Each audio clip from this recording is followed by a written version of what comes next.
Hello दोस्तों, मैं रवि कुमार आपका ब्राइट तोमर क्लासेस में हार्दिक स्वागत करता हूं। आज हम अपना जो टॉपिक हमने लास्ट किया था अपनी क्लास में, अब नेक्स्ट उसको हम आगे लेके चलेंगे। पिछली हमारी चौथी संविधान की क्लास थी और चौथी संविधान की क्लास में हमने लास्ट संविधान समिति पे बात की थी कि संविधान के अंदर कितनी समितियाँ थीं। तो संविधान में कितनी समिति? 21, 8 बड़ी समितियाँ और 13 छोटी समिति थी। तुमने 8 बड़ी समितियों के बारे में बात की, कौन सी संविधान समिति का अध्यक्ष कौन था और किस समिति के द्वारा भारत के संविधान को तैयार किया गया। तो भारत के संविधान को तैयार करने वाली समिति प्रारूप समिति थी, उसके बारे में हमने पॉइंट बात किया। अब इससे आगे हम अपना नेक्स्ट टॉपिक लेके चलते हैं, जो हमारा नेक्स्ट आगे आता है उस टॉपिक के बारे में बात करते हैं। अब हम नेक्स्ट बात करेंगे संविधान की प्रस्तावना के बारे में, और संविधान की प्रस्तावना से काफ़ी संबंधित क्वेश्चन बनते हैं एग्जाम में।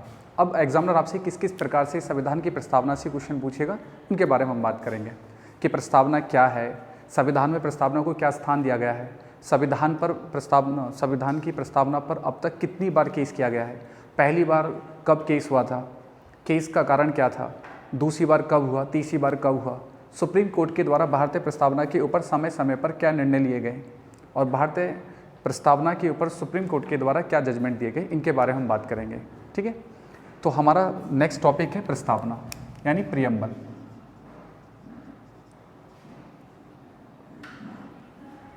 प्रस्तावना।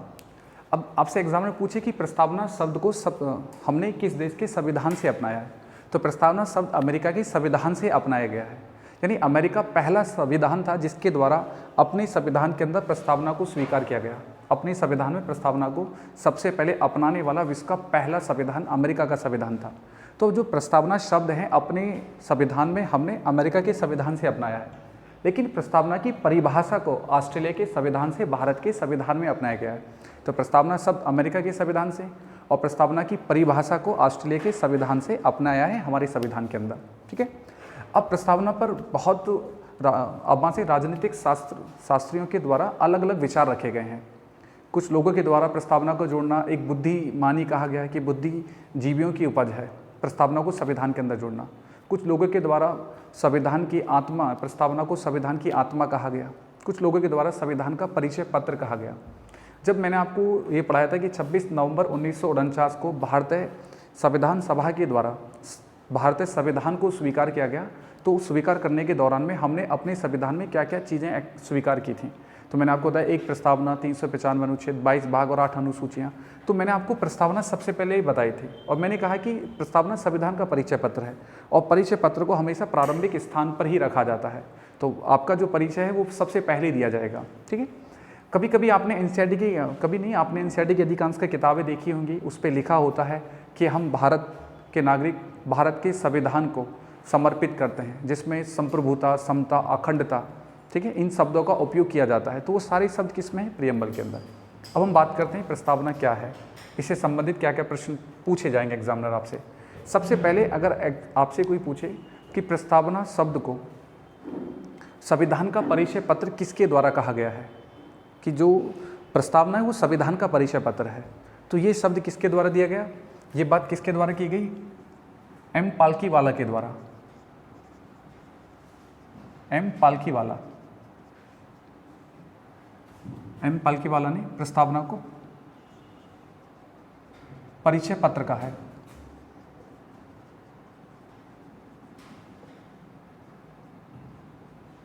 परिचय पत्र कहा कि जो संविधान का परिचय पत्र है वो क्या है? प्रस्तावना है। और इस बात को किसके द्वारा? एम पालकीवाला के द्वारा कहा गया। इस प्रस्तावना संविधान का परिचय पत्र है। अब जो प्रस्तावना का जो मसौदा है वो किसके द्वारा प्रस्तुत किया गया है? तो भारतीय प्रस्तावना का मसौदा पंडित जवाहरलाल नेहरू के द्वारा प्रस्तुत किया गया था। तो प्रस्तावना को किस रूप में प्रेजेंट किया गया था? उद्देश्य प्रस्ताव के रूप में। और ये मैंने आपको संविधान सभा में बताया था कि उद्देश्य प्रस्ताव को किसके द्वारा प्रस्तुत किया गया था, तो उद्देश्य प्रस्ताव पंडित नेहरू ने प्रस्तुत किया था। और ये बात है 13 दिसंबर 1940 की। और तब मैंने आपको बताया कि 13 दिसंबर 1940 को पंडित जवाहरलाल नेहरू ने संविधान सभा के समक्ष इस बात को रखा कि आप इस देश के संविधान को किस रूप में बनाना चाहते हैं, कैसा संविधान तैयार करना चाहते हैं। तो बातें किस में रखी गई? उद्देश्य प्रस्ताव में। उद्देश्य प्रस्ताव को बाद में किस रूप में अपनाया गया? प्रस्तावना के रूप में संविधान में अपनाया गया। तो आपसे पूछे कि प्रस्तावना के मसौदे को किसके द्वारा प्रस्तुत किया गया, तो पंडित नेहरू के द्वारा। किस रूप में? उद्देश्य प्रस्ताव के रूप में उसे प्रस्तुत किया गया था, ठीक है, या उद्देशिका के रूप में उसे प्रस्तुत किया गया। एन पालकीवाला के द्वारा संविधान का परिचय पत्र प्रस्तावना को कहा गया। ठीक है।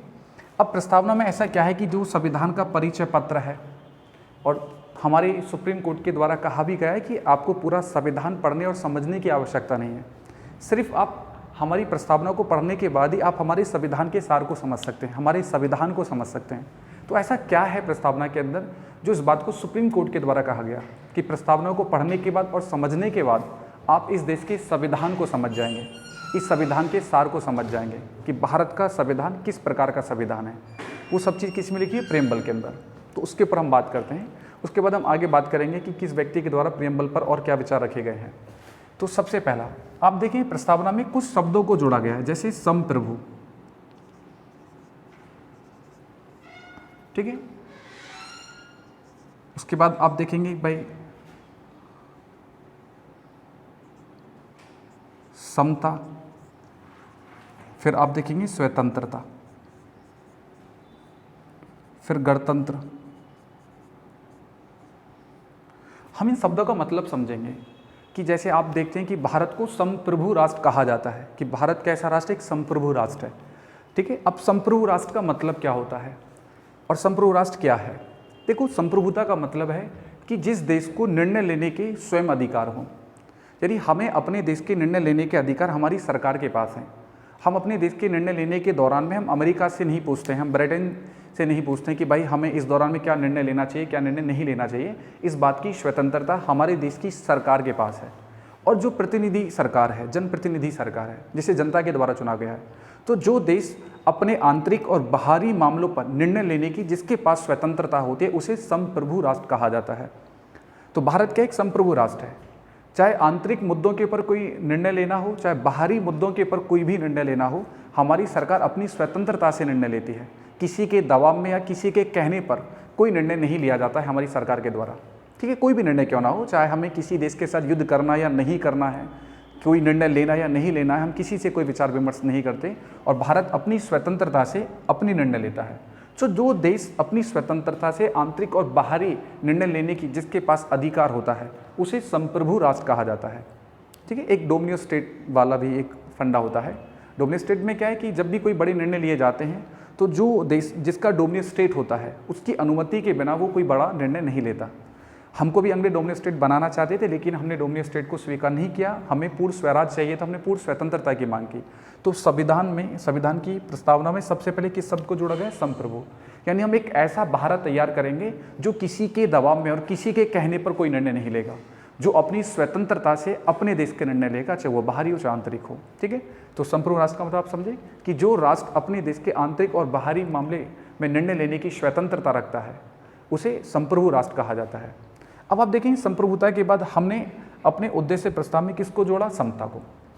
अब हमारे संविधान के अंदर समता और स्वतंत्रता शब्द हैं, और कोई आपसे पूछे कि समता और स्वतंत्रता में से या संप्रभु और समता में से आपको क्या ऑफर किया जाए और आप किसको लेना पसंद करेंगे? आप संप्रभुता को ज़्यादा प्राथमिकता देंगे, समता को देंगे या स्वतंत्रता को देंगे?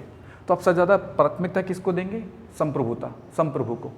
और संप्रभुता को प्राथमिकता इसलिए देंगे कि हर कोई चाहेगा कि मुझे अपने निर्णय लेने की स्वतंत्रता हो, ठीक है। मैं स्वयं निर्णय लूँ, मेरे ऊपर कोई भी व्यक्ति इस बात का दबाव ना बनाए कि आपको निर्णय नहीं लेना है, ये निर्णय लेना है, ठीक है। इसलिए हर कोई समता और स्वतंत्रता में से सबको पहले क्या रखेगा? संप्रभुता को रखेगा। और समता और स्वतंत्रता में से आपको एक चीज़ ऑफर की जाए कि या तो आप समता ले सकते हैं या स्वतंत्रता, तो दोनों में से आप क्या लेना पसंद करेंगे? समता या स्वतंत्रता? तो आप सीधी बात है कि आप किसको स्वीकार करेंगे? समता को करेंगे। आप स्वतंत्रता को नहीं करेंगे। स्वतंत्रता को क्यों नहीं करेंगे? देखो, ऐसी स्वतंत्रता का आप क्या करोगे जहां आपके साथ जाति के आधार पर, रंग रूप के आधार पर, धर्म के आधार पर, लिंग के आधार पर, जन्म स्थान के आधार पर और क्षेत्र के आधार पर आपके साथ भेदभाव किया जाए। क्या आप ऐसी स्वतंत्रता को स्वीकार करेंगे?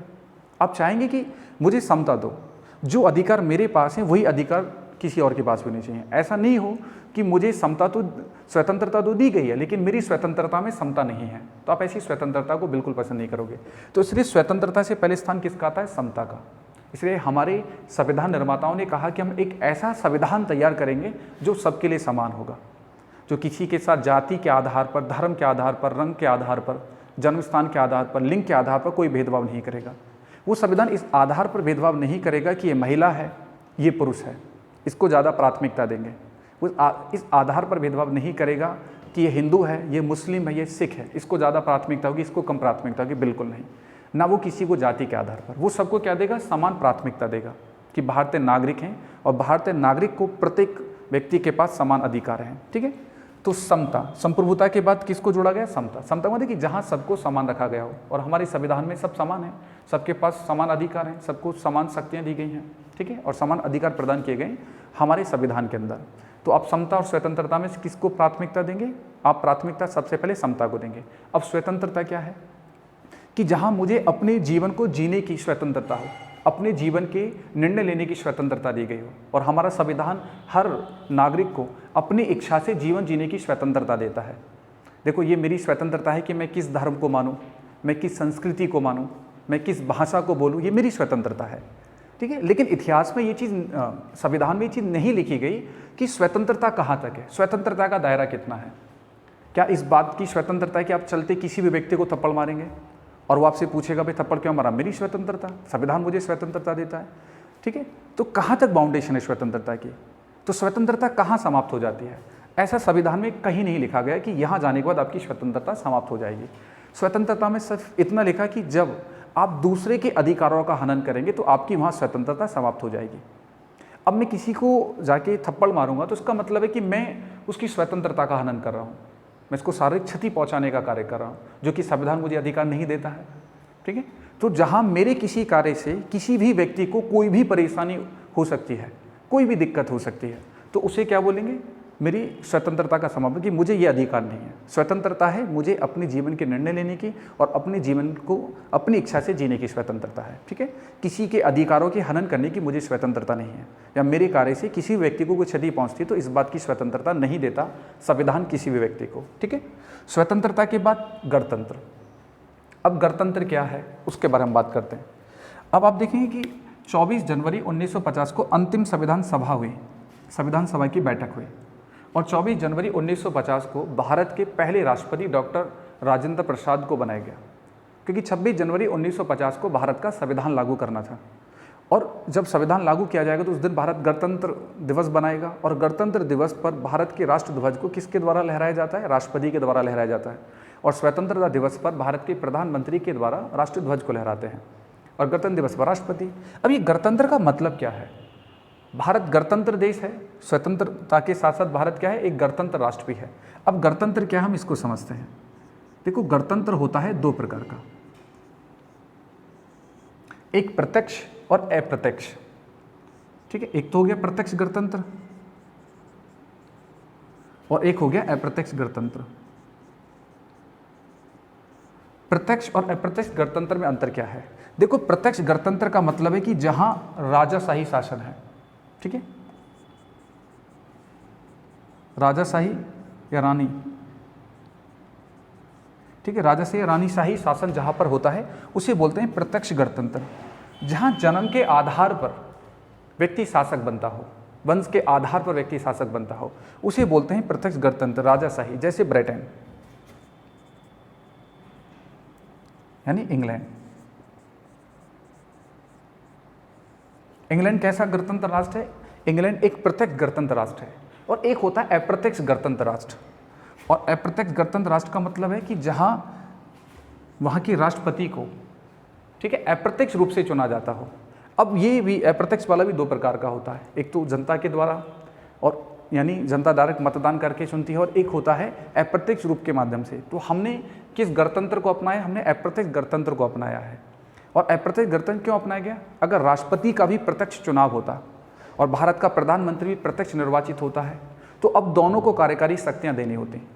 अब प्रधानमंत्री के पास भी देश को चलाने का अधिकार होगा और राष्ट्रपति के पास भी देश को चलाने का अधिकार होगा, तो अब दोनों के बीच में विवाद उत्पन्न होंगे और वो सही निर्णय नहीं ले पाएंगे देश के प्रति। हो सकता है प्रधानमंत्री के किसी कार्य को राष्ट्रपति पसंद ना करे और राष्ट्रपति के किसी कार्य को प्रधानमंत्री पसंद ना करे, तो इसलिए हमने राष्ट्रपति शासन को नहीं है, ठीक है, हमने किसको अपनाया, प्रधानमंत्री शासन यानी संसदीय व्यवस्था को अपनाया।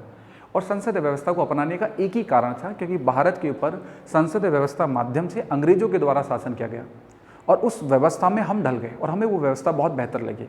इसलिए हमने अपने देश के अंदर शासन पद्धति में किसको महत्व दिया, संसदीय व्यवस्था को महत्व दिया। और भारत के राष्ट्रपति को संवैधानिक अध्यक्ष नियुक्त किया गया कि भारत का संवैधानिक अध्यक्ष कौन होता है, भारत का राष्ट्रपति होता है। और भारत का राष्ट्रपति किस रूप में चुना जाता है? अप्रत्यक्ष रूप से चुना जाता है।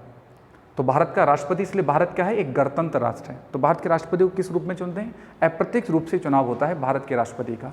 वो जब हम आपको राष्ट्रपति टॉपिक पढ़ाएंगे तब मैं आपको बताऊंगा कि किस प्रकार से भारत के राष्ट्रपति का चुनाव होता है और किन किन व्यक्तियों के द्वारा राष्ट्रपति के चुनाव में मतदान किया जाता है और किन को मतदान करने का अधिकार नहीं होता है। उस बात को हम तब पढ़ेंगे जब हम राष्ट्रपति टॉपिक पढ़ेंगे, ठीक है। और यानी भाग 5 और अनुच्छेद 52 से 78 के बारे में जब बात करेंगे तब हम राष्ट्रपति को समझेंगे। तो भारत कौन सा है? तो भारत ने अप्रत्यक्ष गणतंत्र को अपनाया है। और अप्रत्यक्ष गणतंत्र का मतलब है कि भारत का राष्ट्रपति अप्रत्यक्ष रूप से चुना जाता है। तो अप्रत्यक्ष गणतंत्र का मतलब समझे कि जहां राष्ट्रपति को अप्रत्यक्ष रूप से चुना जाता हो, जैसे कि भारत, और जहां राजाशाही शासन होता है उसे क्या बोलते हैं? उसे कहा जाता है प्रत्यक्ष गणतंत्र, ठीक है। चलो, अब गणतंत्र शब्द के साथ एक शब्द और जुड़ा होता है, लोकतांत्रिक, ठीक है। और ये आप अधिकांशकर आपने ये लोगों के जबान से बात को सुना होगा लोगों से कि भारत विश्व का सबसे बड़ा लोकतंत्र है। विश्व का सबसे बड़ा लोकतंत्र किस देश का है? भारत का। अब भारत का विश्व का सबसे बड़ा लोकतंत्र कैसे है? क्यों भारत के लोकतंत्र को विश्व का सबसे बड़ा लोकतंत्र कहा जा रहा है? क्योंकि हमारा संविधान विश्व का सबसे बड़ा संविधान है। जितने अनुच्छेद हमारे संविधान में हैं उतने विश्व के किसी भी संविधान के अंदर अनुच्छेद नहीं है। तो जहाँ अनुच्छेद ज़्यादा है, जहाँ का संविधान बड़ा है, वहीं का लोकतंत्र सबसे बड़ा होगा। अब लोकतंत्र क्या है इसके बारे में हम समझते हैं। लोकतांत्रिक क्या होता है? लोकतांत्रिक और लोकतंत्र क्या होता है? अब देखिए, सरकार के द्वारा कोई ऐसा निर्णय लिया गया हो जिसे जनता हताश हो और जनता सरकार के उस निर्णय से नाराज हो जाए, और जनता जब रोडों पर विरोध करने के लिए आती है सरकार का, तो वो इस बात को कह रही होती है कि सरकार को ये अधिकार नहीं है ये कार्य करने का। ऐसा जनता क्यों कहती है कि सरकार को ये अधिकार नहीं है? ठीक है, क्या कारण है कि जो जनता के द्वारा ऐसे आरोप सरकार के ऊपर लगाए जाते हैं, सरकार ये नहीं कर सकती, ये अधिकार सरकार को नहीं है, ऐसा क्या है? अब उसके बारे में समझते हैं। देखो, लोकतंत्र भी 2 प्रकार का होता है, प्रत्यक्ष और अप्रत्यक्ष, ठीक है। जैसे गणतंत्र 2 प्रकार का, ऐसे ही लोकतंत्र 2 प्रकार का होता है, प्रत्यक्ष लोकतंत्र और अप्रत्यक्ष लोकतंत्र।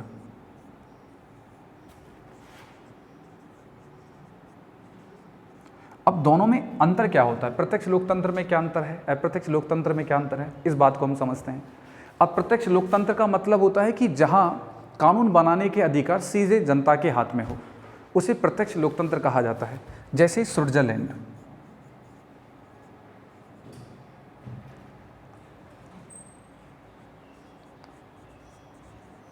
स्विट्जरलैंड वो किसका अच्छा उदाहरण है? वो प्रत्यक्ष लोकतंत्र का एक अच्छा उदाहरण है। और भारत किसका है? अप्रत्यक्ष लोकतंत्र का उदाहरण है। देखो, यानी जहां प्रत्यक्ष लोकतंत्र होता है वहां कानून बनाने के अधिकार राष्ट्रपति के पास नहीं होते, वहां कानून बनाने के अधिकार जनता के पास होते हैं। स्विट्जरलैंड में जो कानून बनाते हैं वो जनता के द्वारा बनाया जाता है। अब जनता कैसे कानून बनाती होगी? यानी अगर वहाँ पे कोई भी निर्णय लेना है और जनता अपनी सहमति से निर्णय लेती है और कहती है कि आपको ये कानून पारित कराना है, और उसको बनाने के बाद किसको सुपुर्द कर देती है? वहाँ के राष्ट्रपति को। और राष्ट्रपति फिर बाद में उस प्रस्ताव को अपने दोनों सदनों से पारित कराता है। तो वहाँ राष्ट्रपति कानून बनाकर नहीं लाता, सदन में पारित नहीं कराता, उसके बाद जनता से नहीं कहता कि देखो अब ये कानून है, आपको ये मान्य होंगे। वहाँ क्या होता है कि जनता अपनी सहमति से कानून तैयार करती है, उस कानून को तैयार करने के बाद राष्ट्रपति को समर्पित करती है और राष्ट्रपति फिर उस कानून को अपने सदनों से पारित कराता है, ठीक है।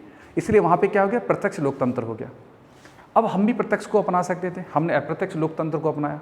इनडायरेक्ट डेमोक्रेसी को हमने अपने संविधान के अंदर स्वीकार किया, उसे स्थान दिया। उसे स्थान देने का मेन कारण यही था कि भारत स्विट्जरलैंड की तरह नहीं है। भारत में अनेकों समुदाय के लोग हैं, अलग अलग धर्म को मानने वाले लोग हैं, अलग अलग जाति को मानने वाले लोग हैं, अलग अलग संस्कृति को मानने वाले लोग हैं। अगर इस प्रकार की पद्धति हमने भी अपने लोकतंत्र में अपनाई होती तो हो सकता था कि किसी बात को एक समुदाय सही कह रहा हो और वो बात सही और दूसरा समुदाय उसका विरोध कर रहा हो, और अगर एक समुदाय की बात को मान लिया जाए तो दूसरा समुदाय नाराज हो जाएगा कि अच्छा आपको इनका जो बात है वो बेहतर लगी लेकिन हमारी बात खराब लगी। इसका मतलब है कि हमारा यहाँ पे कोई सम्मान नहीं है, हमारी किसी भी बात को यहाँ पे मानने नहीं जाता है। और जब आप हमारी किसी बात को स्वीकार नहीं करते हो तो हमें क्यों रहना आपके साथ, हम तो अलग रहेंगे, अलग बना लेते हैं अपना देश। तो कहीं ना कहीं भारत के अंदर विखंडन वाली स्थिति होती अगर इस प्रकार के लोकतंत्र को हमने अपनाया होता। हमने क्या अपनाया? जनप्रतिनिधि लोकतंत्र अपनाया।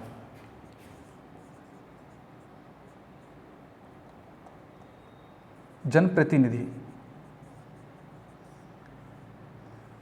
अब जनप्रतिनिधि का मतलब है कि जहां जनता के द्वारा किसी एक व्यक्ति का चुनाव किया जाता हो और उस व्यक्ति का चुनाव करने के बाद उसको निर्णय लेने के अधिकार दिए गए हों। तो अब आप देखेंगे कि हमारे देश में जनप्रतिनिधि किसको कहा जाता है? देश के प्रधानमंत्री को, क्योंकि उसको जनता के द्वारा चुना जाता है। और जो भी संसद में बैठने वाला सदस्य होता है वो जनप्रतिनिधि होता है। और जनप्रतिनिधि का मतलब कि जनता का प्रतिनिधि है, जनता ने अपना प्रतिनिधि बनाकर उसे सदन में भेजा है। अब उसका काम क्या है? जनता के मुद्दों पर बात करना, सरकार को ऐसे कार्य को करने से रोकना जो जनता के अधिकारों का हनन करता हो, जो जनता के विरुद्ध हो, ऐसे कार्य को रोकना वो जनप्रतिनिधि का काम होता है। और लोकतंत्र का सीधा एक ही मकसद है, आलोचना, बोलना। देखो, जहाँ बोलने का अधिकार ही नहीं होगा वहाँ किस बात का लोकतंत्र है? जहाँ बोलने का अधिकार वही तो लोकतंत्र है। अब देखो, जिस सरकार को मैंने चुना है या जिसको मैंने मतदान किया है उसकी आलोचना करने का अधिकार भी तो मुझको ही होगा। अब मैं ही तो आलोचना करूँगा, क्योंकि प्रतिनिधि भी तो मैंने अपना चुना है। अब उससे सवाल जवाब करने का अधिकार किसके पास होगा? देश की जनता के पास होगा। और देश की जनता ही सरकार से सवाल जवाब करेगी, क्योंकि उस सरकार को जनता के द्वारा चुना गया है। अब ऐसा तो है नहीं कि जनता को सरकार ने चुना है, ठीक है, सरकार को जनता ने चुना है और सवाल करने के लिए कोई पाकिस्तान का बंदा आएगा, है ना। जब भारत के लोगों ने उस सरकार को चुना है तो अब उस सरकार से सवाल जवाब करने के अधिकार भी जनता को ही होंगे। अब कुछ लोग लोकतंत्र को समझ नहीं पाते हैं। जब कोई भी व्यक्ति किसी भी सरकार से कोई सवाल जवाब कर रहा होता है तो बहुत लोगों को इस बात की ईर्ष्या होना शुरू हो जाती है कि आपने ऐसा क्यों पूछ लिया। आप किसी भी व्यक्ति के बारे में कुछ कहते हैं या सवाल जवाब के बारे में कुछ कहते हैं, आप कुछ सवालों को सरकार के समक्ष रखते हैं, तो कुछ लोग ऐसे फील करते हैं कि जैसे जिस व्यक्ति के बारे में कहा जा रहा है वो मामा का लड़का हो, ठीक है, जिसका देश का प्रधानमंत्री चाचा का लड़का है। अब उसके बारे में कहोगे ये तो हमारा पारिवारिक मामला हो गया, आप ऐसा क्यों कह रहे हो, ठीक है। अब राष्ट्रपति, प्रधानमंत्री अब किसी का चाचा का लड़का होगा भी या मामा का लड़का होगा भी, तो उससे पहले तो वो देश का प्रतिनिधि है, जनप्रतिनिधि है, और उसको हमने अधिकार दिया है देश को चलाने का। अब वो सही निर्णय नहीं ले पा रहा है, सही तरीके से देश को नहीं चला पा रहा है, तो अब हमसे पूछेंगे ना सवाल जवाब कि हमने आप पे विश्वास किया, आपको हमने ये अधिकार दिया, ये स्वतंत्रता हमने आपको दी, पावर हमने दी, इस ओहदे पर हमने आपको बैठाया कि आप सही निर्णय लें, और आप सही निर्णय नहीं ले पा रहे हो, हमारे हित के लिए कार्य नहीं कर पा रहे हो, इसका मतलब कि आप सही जनप्रतिनिधि नहीं हो। अब सरकार फिर दूसरे को, किसी अन्य व्यक्ति को जनप्रतिनिधि के रूप में नेक्स्ट चुनाव में चुन लेती है, ठीक है। तो लोकतंत्र का मतलब है कि जहाँ पावर किसके पास में होती है? जनता के पास में होती है। जहाँ संविधान जनता को राजा मानता है उसको बोलते हैं लोकतंत्र। और लोकतंत्र का मतलब है आलोचना। इसे तो देखें कि हम सरकार की आलोचना कर रहे होते हैं, अब इसलिए एक पक्ष होता है, एक विपक्ष होता है। अब लोकतंत्र ही नहीं होगा तो फिर विपक्ष का क्या काम? विपक्ष है तभी तो लोकतंत्र है, क्योंकि पक्ष से विपक्ष ही तो सवाल जवाब करेगा, और जब सवाल जवाब करने वाला नहीं होगा, आलोचना करने वाला नहीं होगा, तो फिर लोकतंत्र किस बात का होगा? तो यदि कोई भी व्यक्ति किसी भी राजनीतिक व्यक्ति से कोई सवाल जवाब करता है, जनप्रतिनिधि से कोई सवाल जवाब करता है, तो उसमें नाराज होने वाली, दुखी होने वाली बात नहीं होनी चाहिए, क्योंकि उसको प्रतिनिधि के रूप में हमारे द्वारा चुना गया है और अब हमको हक है उससे सवाल जवाब पूछने का कि आप क्या कर रहे हैं, क्या नहीं कर रहे हैं। तो सरकार जब भी कोई भी कार्य ऐसा करती है कि जो हमारे अधिकारों के विरुद्ध होता है, तो हम यही शब्द बोल रहे होते हैं कि आपको ये अधिकार नहीं है ये निर्णय लेने का, क्योंकि ये पावर आपको हमने दी है। हमने आपको देश का प्रधानमंत्री बनाया है, हमने आपको समर्थन दिया है, हमने आपको मतदान किया है। वो इसलिए किया है कि आप हमारे अधिकारों के लिए कार्य करें, हमारे हक के लिए कार्य करें, ना कि आप हमारा ही अधिकारों का हनन करें। जब वो हमारे अधिकारों का हनन करते हैं तो हम विरोध कर रहे होते हैं, हम आंदोलन कर रहे होते हैं, हम सरकार के खिलाफ खड़े होते हैं। वो यही है, इसका मतलब ही क्या है? लोकतंत्र। तो आप लोकतंत्र का मतलब समझे कि प्रत्यक्ष अप्रत्यक्ष। प्रत्यक्ष लोकतंत्र किस देश का, अप्रत्यक्ष किस देश का है? अप्रत्यक्ष लोकतंत्र का मतलब क्या है? प्रत्यक्ष लोकतंत्र का मतलब क्या है? लोकतंत्र होता क्या है कि जहां आपको बोलने की स्वतंत्रता दी जाए, आलोचना करने की स्वतंत्रता दी जाए, ठीक है, उसको क्या बोलते हैं? लोकतंत्र कहते हैं, ठीक है। चलो नेक्स्ट समझते हैं। अब देखेंगे हमारे संविधान में लोकतंत्र के बाद आप देखेंगे न्याय। न्याय शब्द को जुड़ा है। देखो, प्रस्तावना में जिस न्याय शब्द का उल्लेख किया गया वो फ्रांस के संविधान से अपनाया है। और न्याय कितने आधार पर होता है? 3 आधार पर, राजनीतिक,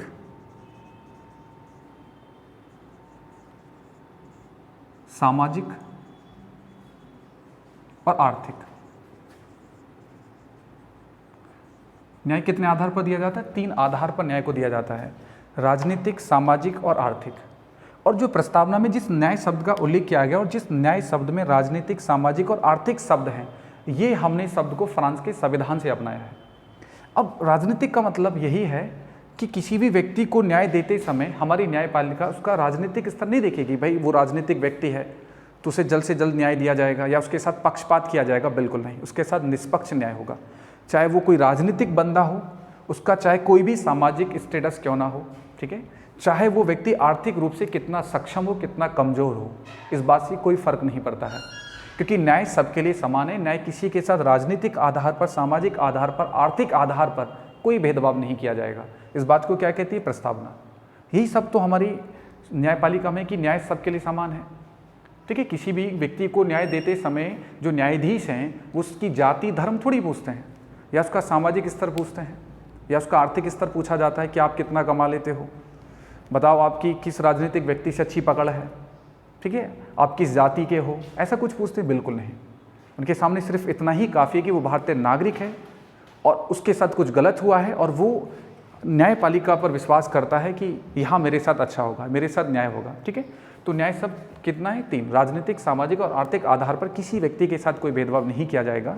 कोई आर्थिक रूप से सक्षम है तो ऐसा नहीं कि उसे जल्द से जल्द न्याय देंगे, उसे न्याय में बचाव किया जाएगा, बिल्कुल नहीं। न्याय सबके लिए समान है, किसी के साथ कोई भेदभाव नहीं होगा, ठीक है। इसके बाद आप देखेंगे बंधुत्व।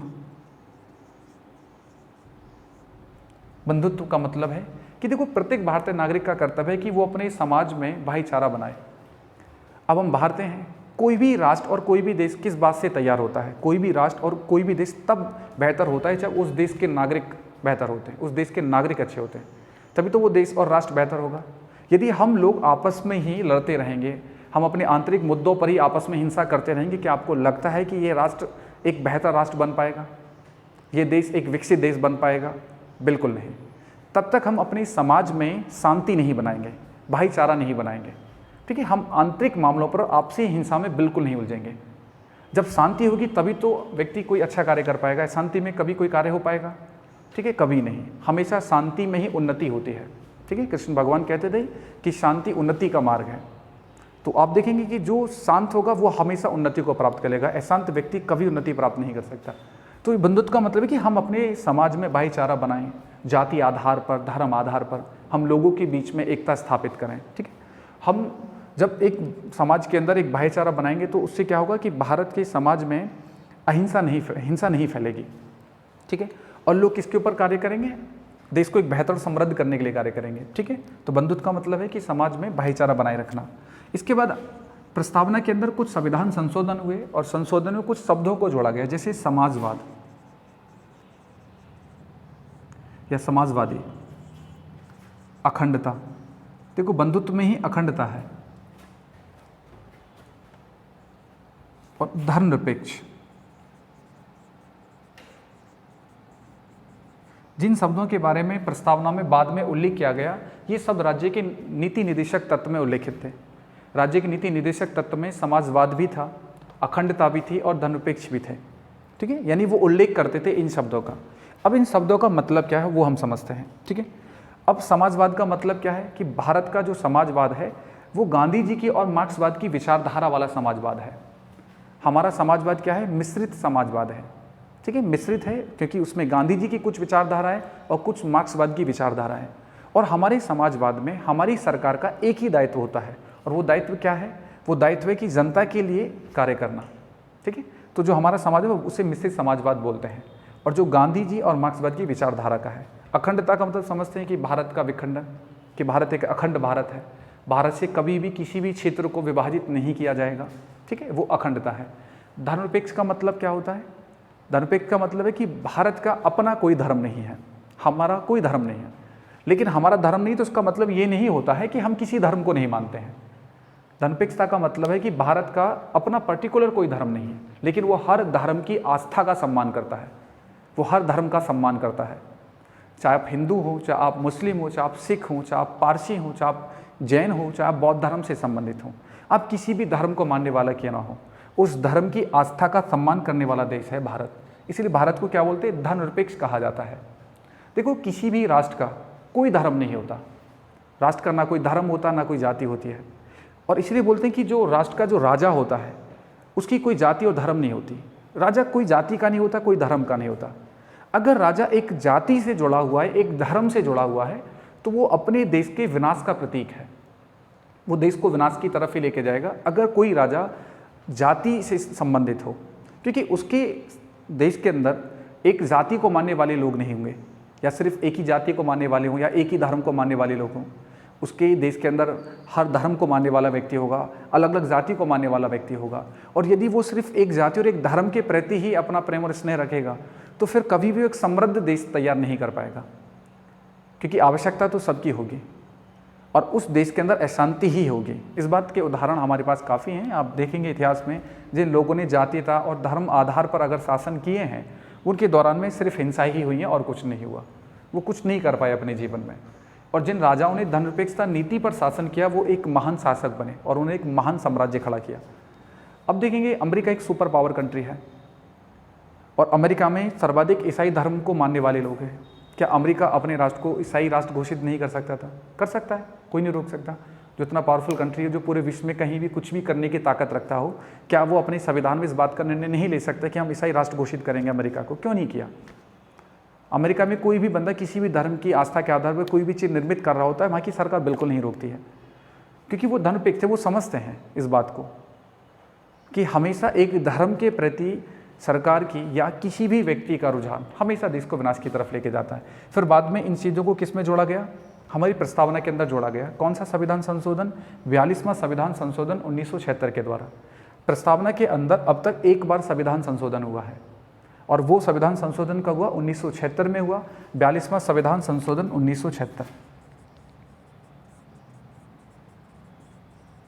42वां संविधान संशोधन 1976।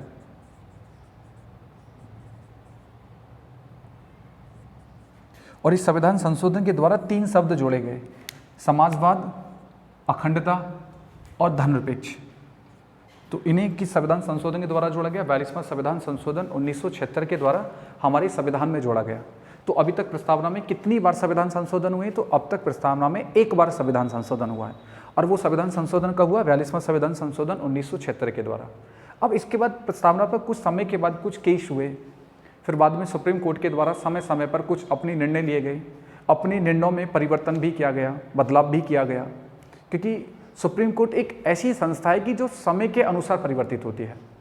ठीक है, आप मान सकते हैं कि वो वामपंथी विचारधारा है। ऐसे नहीं कि जो हमने कह दिया वो अडिग है, अटल है, हम अपने निर्णय से कभी पीछे नहीं हटेंगे, हमने जो कह दिया वही मान्य होगा, ऐसा बिल्कुल नहीं होता।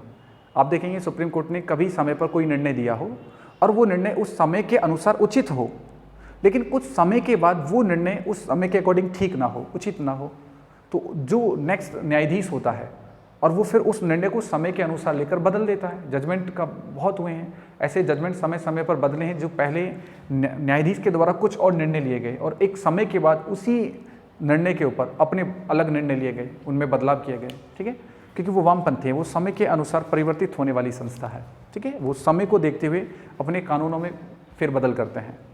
ऐसा नहीं कि पहले से जो होता हुआ आया है वो ऐसा ही होता रहेगा, बिल्कुल नहीं। ठीक है, तो अब उन्होंने क्या हुई, जिन पे निर्णय लिए गए, ऐसा क्या है प्रस्तावना में जो एक विवाद भी खड़ा हुआ, उसके बारे में बात करते हैं।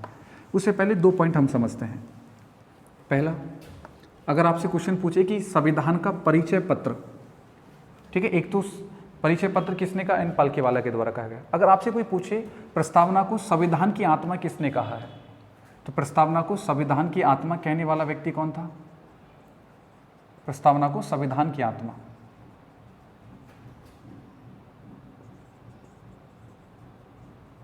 तो प्रस्तावना को संविधान की आत्मा कहा था पंडित ठाकुर दास भार्गव। तो पंडित ठाकुर दास भार्गव, तो पंडित ठाकुर दास भार्गव के द्वारा कहा गया कि प्रस्तावना संविधान की आत्मा है। और प्रस्तावना को संविधान का परिचय पत्र किस व्यक्ति के द्वारा कहा गया? N.A. पालकीवाला के द्वारा कहा गया। फिर आपसे एक एग्जामिनर क्वेश्चन पूछेगा कि प्रस्तावना को संविधान में जोड़ना संविधान निर्माताओं की बुद्धिमानता कहा, और या संविधान की कुंजी नोट किस व्यक्ति के द्वारा कहा गया प्रस्तावना को? तो प्रस्तावना को संविधान की कुंजी नोट किसने कहा? प्रस्तावना का कुंजी नोट, तो प्रस्तावना का कुंजी नोट कहने वाला व्यक्ति था sir Ernest Barker. Sir Ernest Barker एक महान राजनीतिक शास्त्री थे और इन महान राजनीतिक शास्त्री के द्वारा कहा गया कि प्रस्तावना को संविधान में जोड़ना संविधान निर्माताओं की एक बुद्धिमानता थी। उन्होंने कहा कि संविधान सभा में सारे सदस्य बुद्धिमानी थे जिनके द्वारा प्रस्तावना को संविधान के अंदर जोड़ा गया, और इन्हें संविधान की कुंजी नोट का, प्रस्तावना संविधान की क्या है, कुंजी नोट है।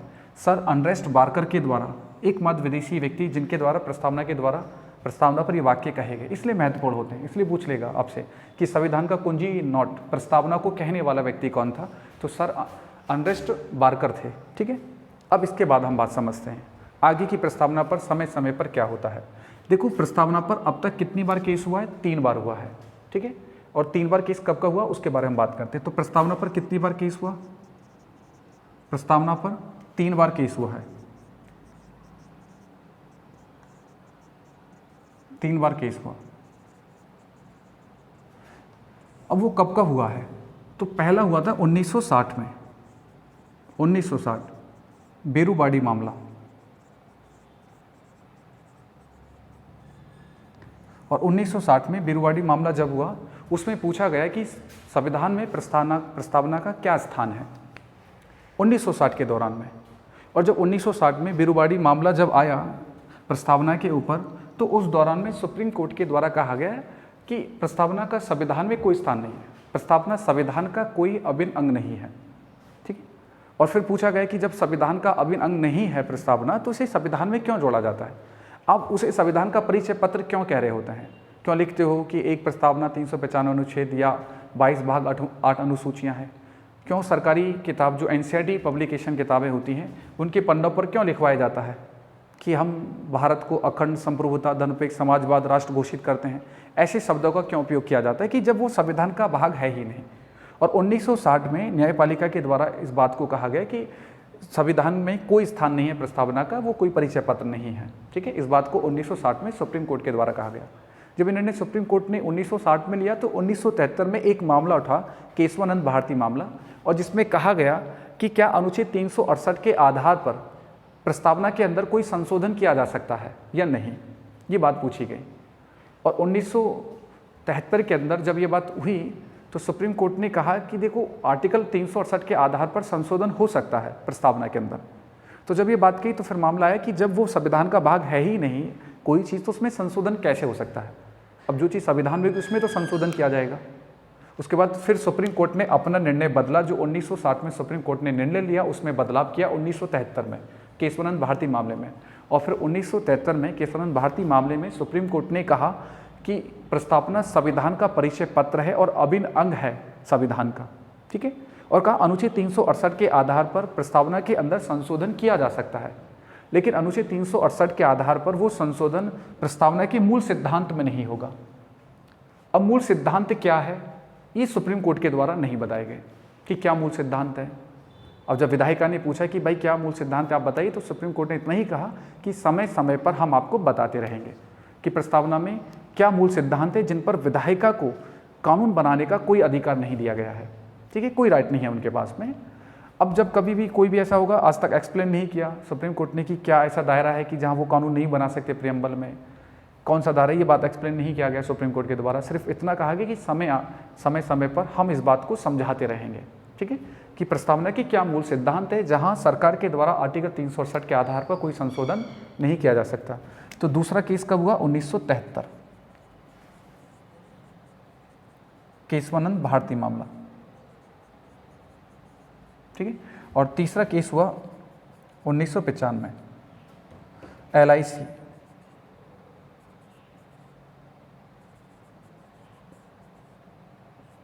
इंडिया मामला।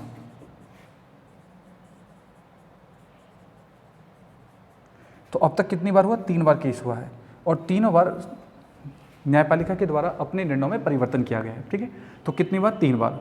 कितनी बार संविधान संशोधन हुआ प्रस्तावना में, 1 बार हुआ है। अनुच्छेद 368 के आधार पर 68 के आधार पर विधायिका प्रस्तावना में संशोधन कर सकती है, लेकिन उन्हें मूल सिद्धांत में संशोधन करने का कोई अधिकार नहीं है। ठीक है, चलो आज के लिए हम अपनी क्लास में इतना ही समझते हैं, इससे आगे हम अगली क्लास में समझेंगे। वैसे हमारा प्रियम्बल टॉपिक कंप्लीट है, कुछ पॉइंट और रह गए, उसको हम आगे डिस्कस कर लेंगे। और आज के लिए इतना ही। अगर आपको हमारी क्लास अच्छी लगी हो तो हमारे चैनल को सब्सक्राइब करें, लाइक करें, कमेंट करें, और अगली क्लास तक के लिए जय हिंद।